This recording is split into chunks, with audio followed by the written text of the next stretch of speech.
तीन दोस्त हैं, राम, श्याम और बलराम।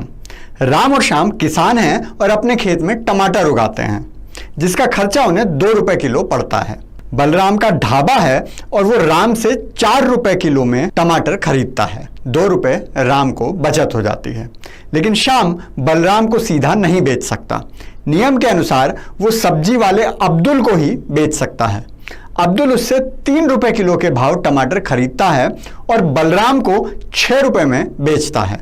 इससे बलराम को टमाटर 2 रुपए महंगा पड़ता है, लेकिन श्याम को 1 ही रुपया बचता है। श्याम का भी नुकसान और बलराम का भी। और बिना कुछ किए अब्दुल 3 रुपए कमा लेता है। किसानों से जुड़े केंद्र सरकार के बिल बस इतना कर रहे हैं कि अब्दुल को बीच में से हटा रहे हैं। और यही कारण है कि अब्दुल की सारी नाजायज औलादें इस बिल का विरोध कर रही हैं। हे मनुष्य, बाबा के दरबार में आओ तो घंटी बजा के आना। हेलो एंड नमस्कार मित्रों। राम, श्याम और बलराम का उदाहरण अगर समझ नहीं आया तो वापस जाकर एक बार फिर से सुन लीजिए, क्योंकि आसान भाषा में कृषि सुधार बिल यही है। हमारी जनता को समझ आ जाए इसलिए कहानी बनाकर सुनाना पड़ रहा है।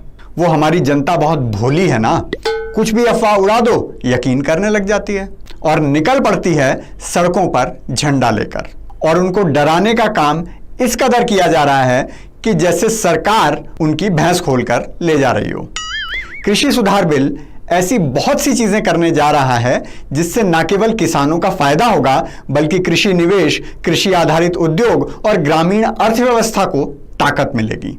आइए समझते हैं ये बिल आखिर करने क्या जा रहा है। सबसे बड़ा काम जो ये बिल करने जा रहा है वो है किसान और ग्राहक के बीच में से मंडी के बिचौलियों को हटाने का। बाजार की भाषा में जिसे आड़ती कहते हैं। अभी किसान मजबूर था कि उसे अनाज या कोई भी पैदावार बेचनी है तो वो केवल मंडी में ही जाकर बेचेगा। राम बलराम को नहीं बेच सकता, अब्दुल को ही बेचना पड़ेगा। नए बिल के बाद वो कहीं भी किसी को भी अपनी पैदावार बेच सकता है। सीधा बाजार में जाकर ग्राहक को, ग्राहक के घर जाकर दुकानदार को, होटल रेस्टोरेंट को, या फिर ऑनलाइन, जैसे फोन का रिचार्ज ऑनलाइन हो जाता है, ट्रेन की टिकट ऑनलाइन मिल जाती है, और मन करे तो व्हाट्सएप पर भी बात करके सीधा सामान बेच सकता है।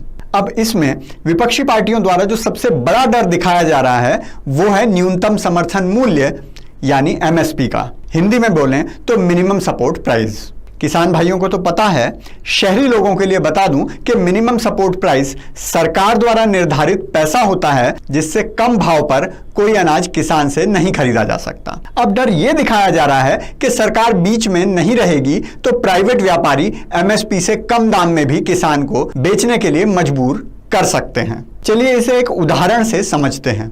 सब्जी तो खाते ही होंगे आप, अगर नेताओं की तरह अमीर नहीं हैं तो खरीद कर भी खुद ही लाते होंगे।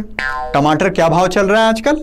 80 रुपए किलो। 70 रुपए के भाव वो वाला मिलता है जिसमें सारे टमाटर घुमा घुमा कर देखने पड़ते हैं कि कहीं से पिचका हुआ तो नहीं है, कहीं से फूटा हुआ तो नहीं है।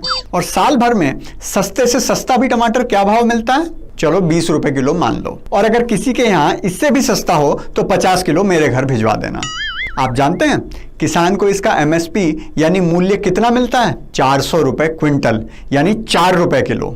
4 रुपए किसान को मिला, 4 रुपए समझो सब्जी वाले ने कमाया, 2 रुपए लाने ले जाने की लागत। बाकी के 10 रुपए किसकी जेब में गए? बिचौलिए की जेब में, आड़ती की जेब में, अब्दुल की जेब में। और जब 80 रुपए टमाटर बिकता है तो भी राम को 4 ही रुपए मिलते हैं क्योंकि एमएसपी है।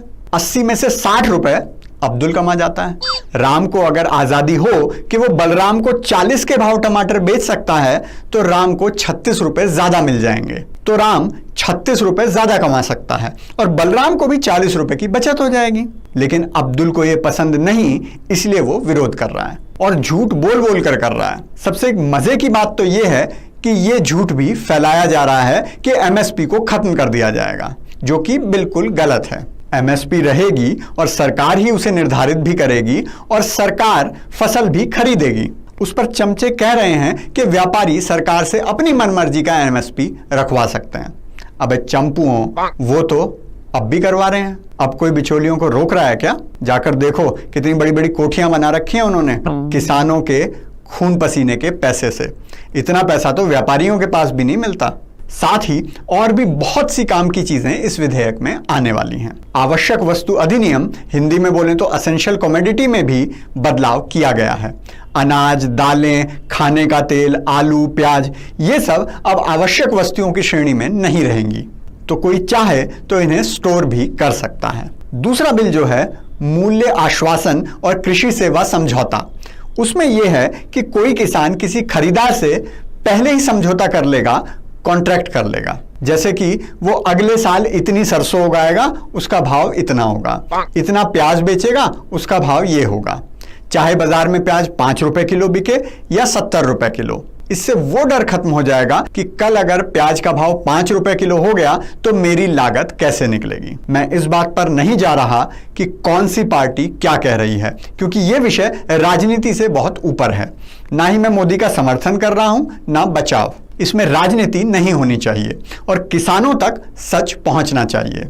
लेकिन हां, इस समय में किसानों में जहर कौन कौन घोल रहा है, उन सब के नाम याद रखना बहुत जरूरी है। चाहे वो कांग्रेस पार्टी हो, अकाली दल हो, केजरीवाल हो या भारतीय किसान यूनियन ही क्यों ना हो। यह सोचने की भूल मत करना कि सड़क पर किसान निकला हुआ है, रेल किसान रोक रहा है। वो तो अपने खेत में फावड़ा चला रहा है और इसी फावड़े से वो मोदी जी के साथ मिलकर बिचौलियों को मंडी से बाहर निकाल देगा। बाबा का आज का ब्रह्म ज्ञान है किसान यूनियन वालों के नाम। देश का किसान ना तो भिखारी है और ना बेवकूफ।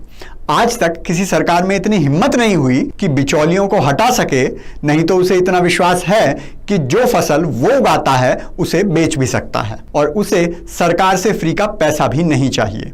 वो अपनी किस्मत हर परिस्थिति में लिखना जानता है। ये देख लो।